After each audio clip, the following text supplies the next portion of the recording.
Today we'll be talking about Fujifilm's fastest lens, the 50mm f1.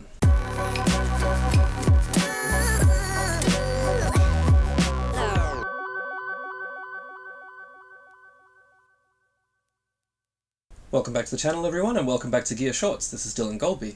Today we'll be talking about the fastest lens that Fujifilm offers, the 50mm f1, why I bought it, and why I'll be parting ways with it. When Fujifilm announced the development of an f1 lens, I was intrigued.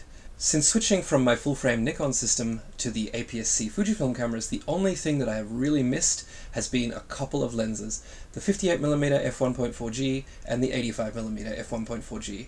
When used wide open, those lenses may not have been the sharpest, the most detailed lenses on the planet, but they did have a really interesting rendering, and I haven't been able to find that in any of Fujifilm's other lenses. So when I saw the examples from the 50mm f1 on Fujifilm's website, I decided to purchase one and give it a go for myself. This video is going to be about my personal experience, why I bought the lens, and why I've decided to sell it. So just by looking at this lens, you can see that it's not going to be for everyone. It is bulky and it is quite heavy, but not that much more than, say, the 16 to 55mm f2.8. So if you're used to a lens like that, this isn't going to be a huge step in terms of weight and size. Something that people comment a lot about online when this lens was first released was that it would be unbalanced on the Fujifilm bodies. And the thing that I would say is that with a lens that's larger than, say, one of the small primes, you really can't be operating the camera with just one hand anyway. So putting your left hand underneath the lens like this, and then using your right hand to operate the camera while this one takes up the weight, will mean that this lens really isn't that unwieldy. The only thing that I would say about the size, though, is that I'm used to using very small shoulder bags now to carry my kit, and this doesn't actually fit in the spaces where a lot of the other Fujifilm primes would fit. So that's been a little bit of an adjustment for me. Autofocus is one of the areas where the lens is a little bit touch and go for me.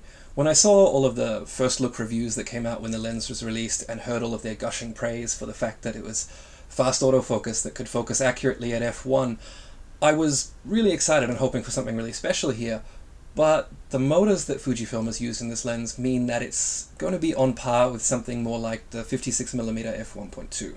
In single focus, the lens focuses really accurately, and I haven't seen it miss a shot yet. This is really important when you're focusing at wide apertures like f1 because so little is in focus that if you miss by just the slightest amount, things look really strange. However, just like some of the older lenses like the 56mm 1.2 or the 35mm 1.4, there is a little bit of hunting to be seen in this lens, especially when you're going from, say, a close focus distance to a far focus distance. When there are small changes, it does them pretty accurately and pretty quickly, but over large changes, you will see a little bit of hunting. Again, it focuses at about the same speed as something like the 56mm f1.2. In some situations, I've seen the 50mm outperform the 56. In other situations, I've seen the 56 outperform the 50mm. So this lens is certainly not slow when it comes to autofocus, but it doesn't keep up with things like the f2 primes or the red badge zooms. Let's take a look at a quick example to see what I mean.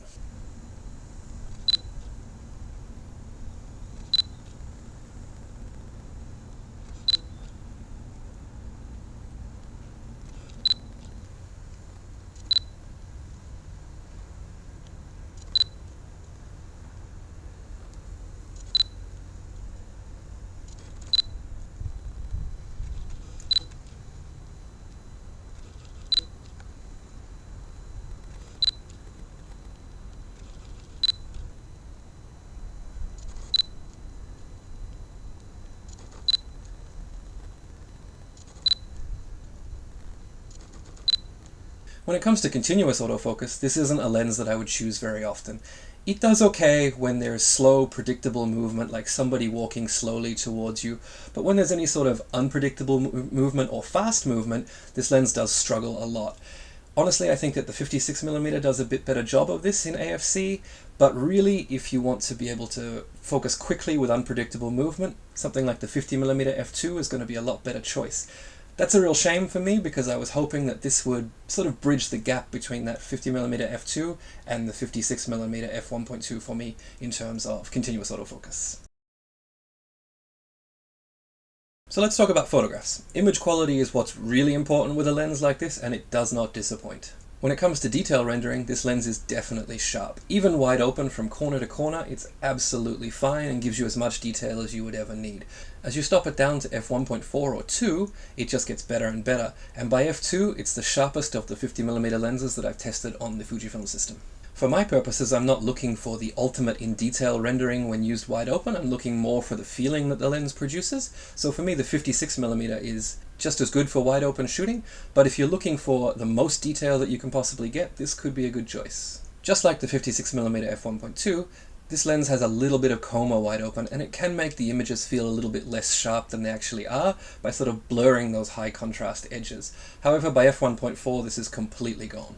Flare and ghosting are exceptionally well controlled with this lens, and you really need a bright, clear day with the sun right at the edge of your frame to be able to get any sort of flare or ghosting from this lens. To me, this feature is something that I'm a little bit torn about, because I do like to get that nice glow from flare when the sun gets close to the frame, and I have got it a couple of times on really bright days, and I was happy with the results, but it can be quite difficult to make it happen. Now let's talk about the real reason we buy into an f1 lens: bokeh. The bokeh on this lens is smooth. It's really smooth in certain situations, and it has a couple of little idiosyncrasies that we'll talk about in a moment. But to say that for those sort of backlit foliage shots, portraits, families, things like that, it's absolutely beautiful, and it really smooths out the lines more than, say, the 56mm f1.2. It reminds me a lot of the APD version of the 56mm, where rather than having sort of defined lines around highlight edges and things, it would actually smooth those out quite a bit. So if you've seen the bokeh from that lens, you'll know roughly what to expect from this one. For those who like to shoot the city at night with those big bokeh balls, there are a couple of things that you need to be aware of with this lens. The first is that the chroma will actually tend to stretch those balls out a little bit at f1, and so you'll see these sort of little almost pinches at the end of the bokeh balls. The other thing to be aware of is that at certain focus distance, there is a little bit of onion ringing in those balls, and they're not quite perfectly smooth. So if that's the sort of thing that concerns you, maybe this is not the lens for you, or maybe it's something you'll just have to be a little bit more careful with and stop it down to f1.4 so that these things don't happen. For me, one of the main draws to this lens was actually the focal length. When it comes to shooting with the 50mm or the 56mm, I'll generally choose the 50mm for, say, my family sessions, because I do like that extra proximity that you get with the shorter focal length, and how that draws you in and makes a bit more of an intimate kind of image. So with the 50mm f1, I was hoping that I would be able to get that same intimate kind of feeling, but with a little bit more optical interest from the lens itself, and it definitely delivers there. At f1, we get that beautiful smooth bokeh, a nice vignette around the edges that draws you right into the middle, and really, really good subject separation. So in that sense, the lens really didn't disappoint, but it also didn't stand out dramatically. Since having this lens, I've shot several family sessions, a corporate event back when it was still legal for us to have gatherings of people here, and I've taken it on my cross-country cycling trip. During that time, I've shot it as much as possible at f1, because that's what really separates it from Fujifilm's other offerings. For my family sessions, as I mentioned, at f1 I was able to get that beautiful smooth bokeh in the background, a nice vignette, and really good subject separation. But one of the issues that I did run into was that even on a cloudy day at f1, I sometimes had to use the electronic shutter because you're just getting too much light to be shooting at f1. For the corporate event that I shot, the opposite was true. In a dark conference room where I'd normally be shooting ISO 1600 or 3200 to use an f2 or f2.8 lens, I was able to go down to even ISO 400 when I coupled this lens with the IBIS in the X-T4. So that was really useful, and I think if you're going to be shooting sort of slow-moving events inside, you know, the posed parts of a wedding, or maybe the vows and things like that, you'll be able to get some beautiful images in the dark at really low ISOs. But when there's any sort of fast movement, the lens does struggle a bit with autofocus. So this lens is sharp, it renders beautiful bokeh, the autofocus is good enough for most situations as long as we're not using AFC, and it's not as big and heavy as you might expect. So why am I selling it? In truth, it comes down to two things for me. The first is my use case, and the second is that while the numbers are unique with this lens, the images themselves don't quite stand out enough to make it worth keeping for me.